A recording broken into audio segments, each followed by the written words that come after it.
उनके अंदर जो है सिम्सन भी है, उनके अंदर गिदोन भी है, दबोरा भी है, और यहाँ मेरे प्रियो याबेस है। और याबेस के बारे में मैं और आप अगर पढ़ें जरा, इसके 9 और चौथे अध्याय के 9 और 10 पद को मैं चाहता हूँ आप में से पढ़ दीजिए। याबेस अपने भाइयों से अधिक प्रतिष्ठित हुआ। हाँ। और उसकी माता ने यह कहकर उसका नाम याबेश रखा, मैंने इसे पीड़ित होकर उत्पन्न किया। हाँ। याबेस ने इस्राएल के परमेश्वर को यह कहकर पुकारा, भला होता कि तू मुझे सचमुच आशीष देता और मेरा देश बढ़ाता और तेरा हाथ मेरे साथ रहता और तू मुझे बुराई से ऐसा बचा रखता कि मैं उससे पीड़ित न होता, और जो कुछ उसने मांगा वह परमेश्वर ने उसे दिया। थैंक यू जीसस, धन्यवाद करते हैं प्रभु का।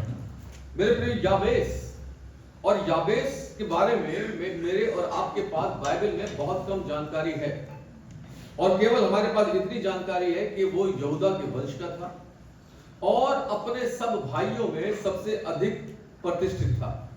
इसके अलावा हमारे पास दूसरी और कोई जानकारी याबेस के बारे में प्राप्त नहीं होती है।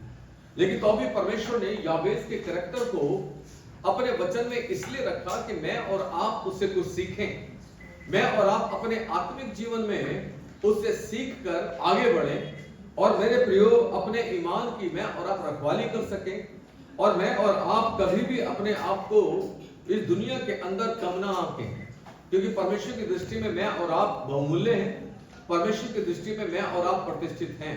और यह बाइबल ये कहती है याबेस पहला काम अपने भाइयों में सबसे अधिक प्रतिष्ठित था, सबसे अधिक लोगों के नाम, लोगों के बीच में वो एक सुनामी और एक प्रभावशाली नाम था उसका। हालांकि लेकिन अगर याबेस के नाम के अर्थ को देखते हैं तो मैं और आप इस बात को देखते हैं कि याबेस के नाम का अर्थ है पीड़ा, याबेस के नाम का अर्थ है दुख।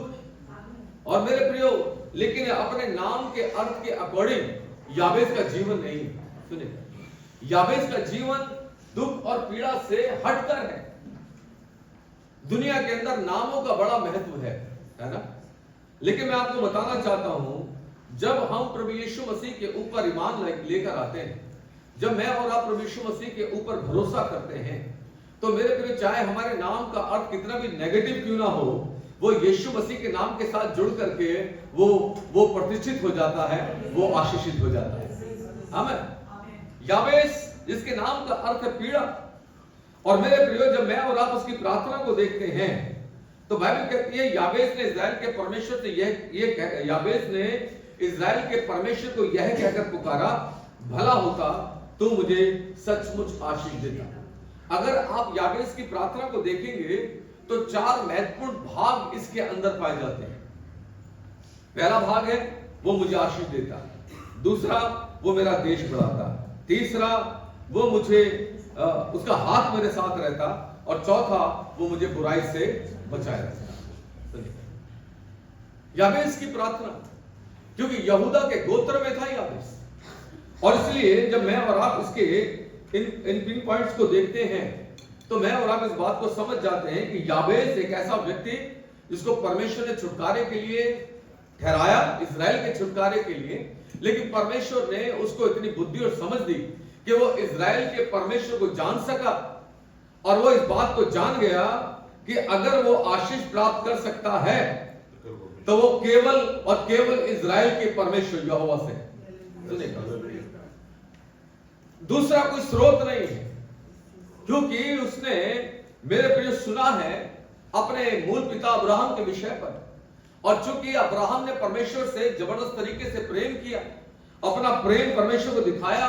मैं और आप उत्पत्ति किताब उसके 22 अध्याय में उसके 17 और 18 पद को पढ़ सकते हैं। वहां पर लिखा हुआ है कि जब अब्राहम ने अपने पुत्र को भी परमेश्वर के लिए रख नहीं छोड़ा, तब परमेश्वर ने कहा, अब्राहम मैं जान गया हूं तुम मुझसे प्रेम करता है, क्योंकि तूने अपने पुत्र को भी रख नहीं छोड़ा।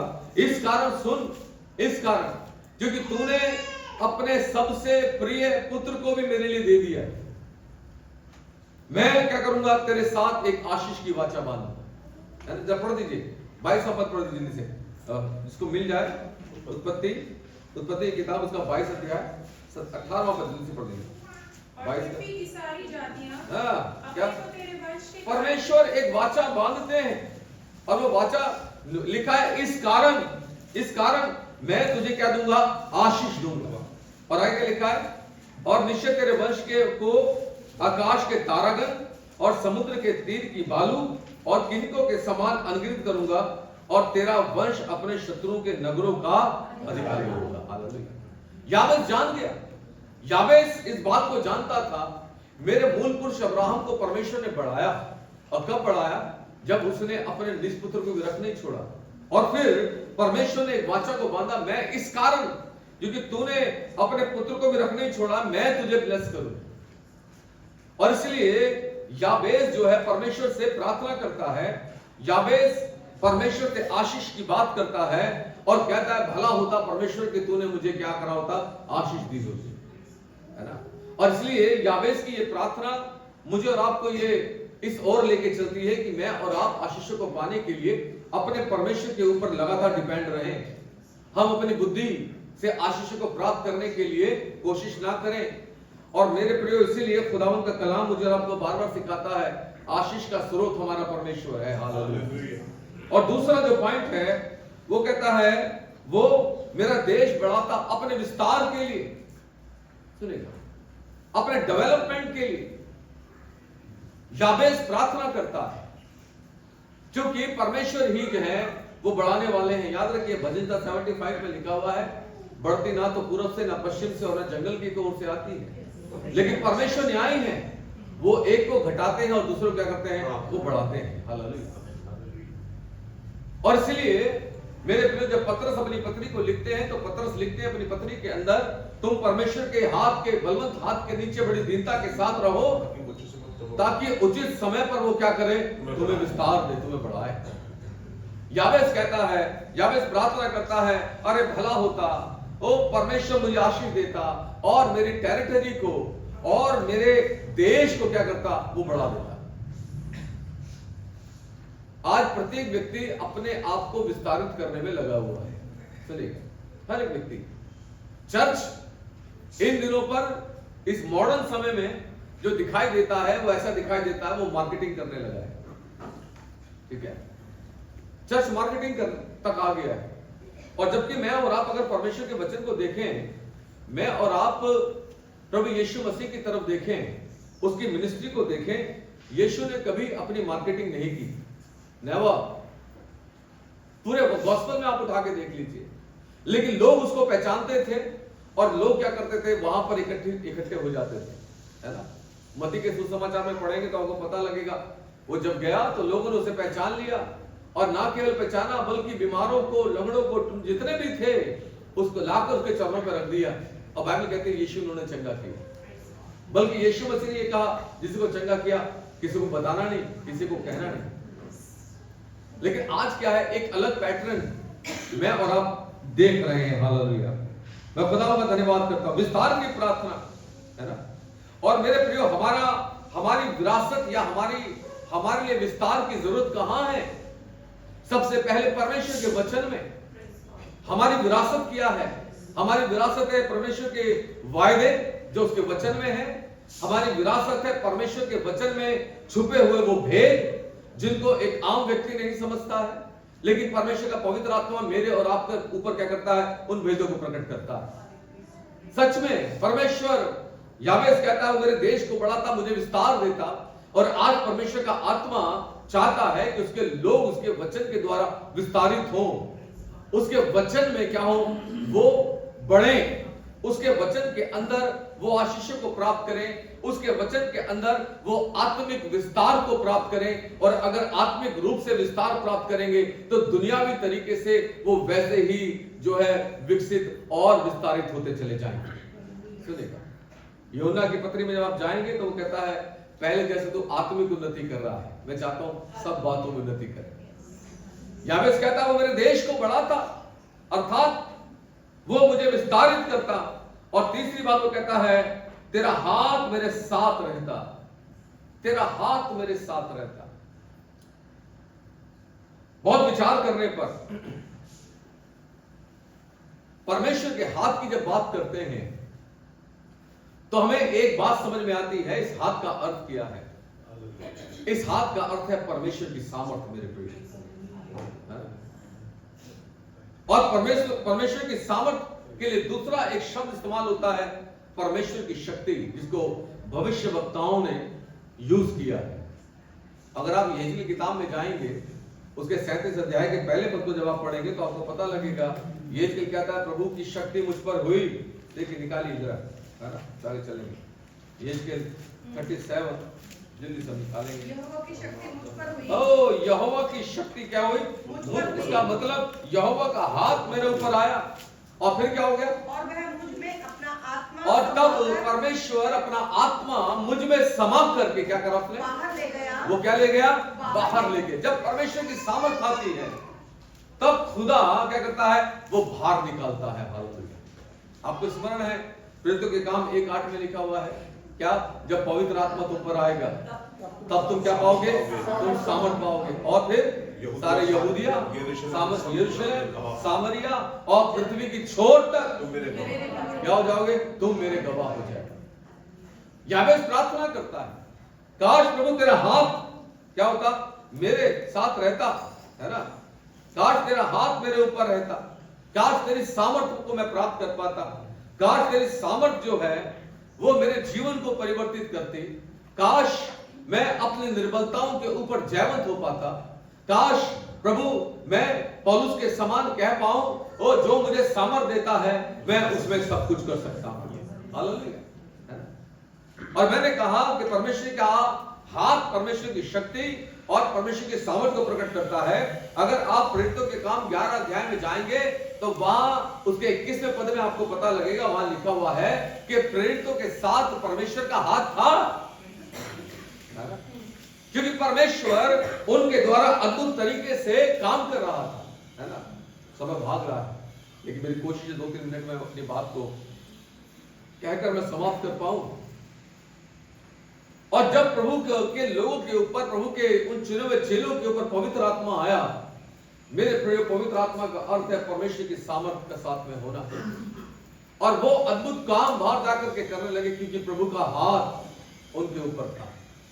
और मैं आपको उत्साहित करना चाहता हूं, मैं आपको बताना चाहता हूं कि परमेश्वर का हाथ मेरे प्रियो यहां जितने लोग बैठे हुए हैं प्रत्येक के ऊपर है। हालेलुया। आमीन। क्योंकि बाइबल कहती है मरकुस 16:16 में, वहां पे लिखा हुआ है क्या होगा? विश्वासियों के ये चिन्ह होंगे, क्या? वो दुष्ट आत्माओं को निकालेंगे, वो बीमारों को चंगा करेंगे, है? और क्या होगा?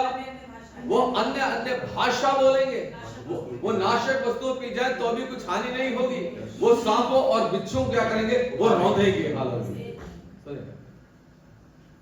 और इसलिए याबेस की प्रार्थना मुझे और आपको ना केवल आश्वासन देती है, याबेस की प्रार्थना मुझे और आपको उत्साहित करती है कि मैं और आप भी अपने दैनिक जीवन में याबेस के समान हम अपनी प्रार्थना को बनाएं। और फिर चौथा पॉइंट जो है, याबेस जो कहता है प्रार्थना में, वो कहता है वो मेरे साथ रहता और मुझे बुराई से ऐसा बचा रखता कि मैं उससे पीड़ित ना होता। संसार के अंदर आज बुराई हर जगह फैली हुई है, और कितने लोग हैं जो उस बुराई से पीड़ित हैं, कितने लोग हैं जो उसके मारे हुए हैं मेरे प्रियो, है ना। याबेस प्रार्थना करता है अपनी सुरक्षा के लिए, याबेस प्रार्थना करता है अपने प्रोटेक्शन के लिए। ना केवल वो आध्यात्मिक शत्रु से प्रोटेक्शन के लिए प्रार्थना करता है, बल्कि दिखाई देने वाले शत्रुओं से भी प्रोटेक्शन के लिए प्रार्थना करता है, अपनी बीमारियों से प्रोटेक्शन के लिए प्रार्थना करता है, अपनी आर्थिक तंगी के लिए, अपने लोगों की सुरक्षा के लिए प्रार्थना करता है ना। प्रभु यीशु मसीह ने जो प्रार्थना हमें करना सिखाया, मत्ती रचित सुसमाचार में आप तो देख सकते हो 6 अध्याय के 13 पद में यीशु ने सिखाया हमें बुराई से बचा। याबेस ने प्रार्थना किया, यीशु ने यह प्रार्थना करना सिखाया, लेकिन इसका मतलब यह नहीं है कि मुझे और आपको दुख और पीड़ा में होकर नहीं जाना पड़ेगा। मेरे प्रियो, मुझे और आपको दुख और पीड़ा में होकर के जाना पड़ेगा, क्योंकि बाइबल कहती है कि वो तीतुस की पत्री के अंदर जितने मसीह यीशु में भक्तिपूर्ण जीवन बिताना चाहेंगे वो सब सताए जाएंगे। मत्ती के सुसमाचार में यीशु मसीह ने कहा, अरे जब उन्होंने मेरे साथ ऐसा किया तो तुम्हारे साथ क्या कुछ ना करेंगे। और जब मैं सताओं की बात कर रहा हूं तो मुझे प्रभु यीशु मसीह की एक प्रार्थना याद आती है। प्रभु यीशु मसीह ने गethsemane बाग में अपनी सुरक्षा के लिए प्रार्थना किया। उसने कहा, हे पिता यदि हो सके तो क्या कर, ये प्याला मुझसे टल जाए। लेकिन तो भी यीशु ने परमेश्वर पिता की इच्छा को ऊपर रखा। उसने कहा, जैसा मैं चाहता हूं वैसा नहीं, जैसा आप चाहते हो वैसा आपकी इच्छा पूरी हो जाए, है ना। मैं परमेश्वर का धन्यवाद करता हूं। याबेस की प्रार्थना अपने लोगों के लिए, अपने परिवार के लिए, अपने लोगों के विस्तार के लिए, मेरे प्रिय, और खुद स्वयं के लिए वो प्रार्थना उसने की। अपनी निर्बलताओं को परमेश्वर के सामने रख दिया, है ना। क्या क्या निर्बलताओं को रखा उसने कहा, प्रभु तू मुझे आशीष देगा, मुझे आशीष की कमी है। प्रभु तू मेरी टेरिटरी को बढ़ाएगा, मुझे विस्तार देगा, तो मुझे एक जगह सीमित नहीं रखेगा परमेश्वर, जबकि मैं सेवा के अंदर पाया जाता हूं। और फिर आगे वो कहता है, परमेश्वर तू मुझे बुराई से बचाएगा, क्योंकि बाइबल कहती है, नीति वचन में लिखा है, बुराई से दूर रहना मेरे प्रिय यही समझ है, क्योंकि परमेश्वर को यह बात पसंद आती है।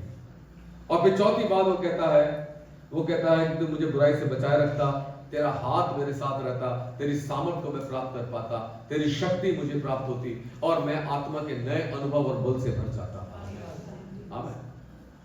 और फिर जब मैं और आप आगे देखते हैं, आगे की जो लाइन है वो लिखा है, और जो कुछ उसने मांगा, क्या करा परमेश्वर ने, उसे दिया। जो कुछ उसने परमेश्वर से मांगा खुदा ने उसको दिया। और मैं खुदावन का धन्यवाद करता हूं, क्योंकि बाइबल कहती है हमारा परमेश्वर कल, आज और युगानुग एक सा परमेश्वर है।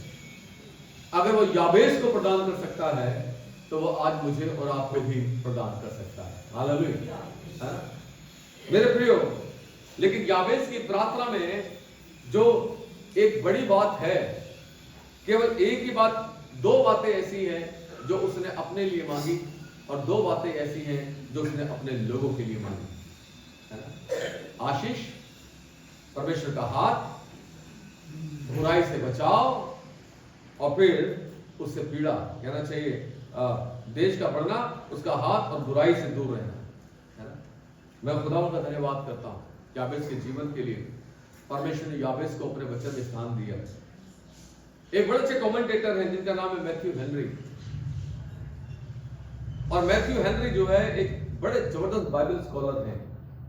छोटी छोटी बाइबल की वर्सेस के ऊपर उन्होंने बड़े बड़े वक्तव्य दिए, बड़ा उन्होंने एलैबोरेट किया है। और जब वो याबेस की प्रार्थना के विषय में लिखते हैं तो वो कहते हैं, याबेस की प्रार्थना जिसको परमेश्वर स्वीकार किया, वो प्रार्थना पहला राजा 3 अध्याय उसके 5 से 9 पद में सुलेमान की प्रार्थना के समान है।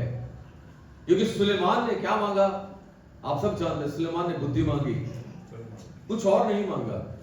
और बाइबल कहती है अगर मुझे और आपको बुद्धि की घटी है तो मैं और आप परमेश्वर से मांगते हैं, हम मांग सकते हैं, लेकिन याद रखिए उस बुद्धि की शुरुआत जो परमेश्वर हमें देता है उसकी शुरुआत होती है जब मैं और आप परमेश्वर का डर या भय मानते हैं। सुलेमान ने परमेश्वर का भय माना, याबेस ने परमेश्वर की सामर्थ को पहचाना। लेकिन मैं और आप आज इस बात से सीख सकते हैं कि मेरी और आपकी आशीषों का मूल स्रोत अगर कुछ है तो हमारा ज्ञान नहीं है मेरे प्रियो, वो हमारे परमेश्वर की दया है। हालेलुया।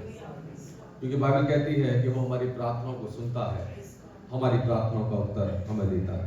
तो मे गॉड ब्लेस यू। खुदा इन वचनों के द्वारा आपको बहुतायत के साथ आशीष दे। आइए हम थोड़ा और आगे चलेंगे। मैं अनाउंसमेंट्स आपके लिए करना चाहूंगा और उसके बाद सीधा हम